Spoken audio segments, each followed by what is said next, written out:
எக்ஸ்ட்ராவாக பீரோ ஒன்று வந்ததுனால ட்ரெஸ்ஸெல்லாம் ரீஅரேஞ்ச் பண்ணலான்னு எடுத்து வெளில வச்சுருந்தேன். ஆனால் பண்ணவே முடியல. ட்ரெஸ்ஸே இவ்வளோ ட்ரெஸ் இருக்குது ஆனால் இல்லைன்னு தோணுதே அப்படின்னு நினச்சேன். திருப்பி மறைச்சி வச்சதுக்கப்புறம் என்னடா திருப்பி ட்ரெஸ்ஸே இல்லை நம்மக்கிட்ட அப்படின்ற மாதிரி ஆயிடுச்சு.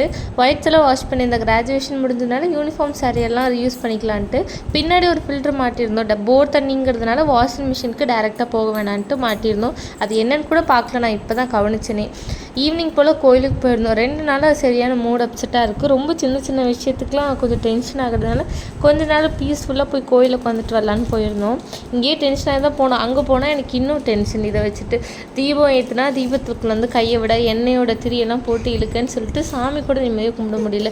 சரி எப்படியோ கொஞ்ச நேரம் விளையாடிட்டு நார்மலாகிட்டு வீட்டுக்கு வந்தோம். வீட்லேயும் விளக்குப்படுத்தி சாமி கும்பிட்டு நைட் டின்னர் சிம்பிளாக தேங்காய் சட்னியும் தோசையும் பிளான் பண்ணிவிட்டு நைட்டாச்சும் கொஞ்சம் வேலை செய்யலான்னு பார்த்தா அதுவும் முடியல. நம்ம ஏதாவது பிளான் பண்ணால் தான் அவங்க நார்மலான ஸ்லீப் ரொட்டீனை விட கொஞ்சம் எக்ஸ்ட்ராவாக தூங்காமல் இருப்பாங்க. அவங்கள வச்சுட்டு கொஞ்சம் சின்ன சின்ன ஒர்க்கெல்லாம் பார்த்துட்டு முடிச்சிட்டேன். நாளைக்கு தான் மெயின் கிளீனிங்காகவே இருக்கும்னு நினைக்கிறேன்.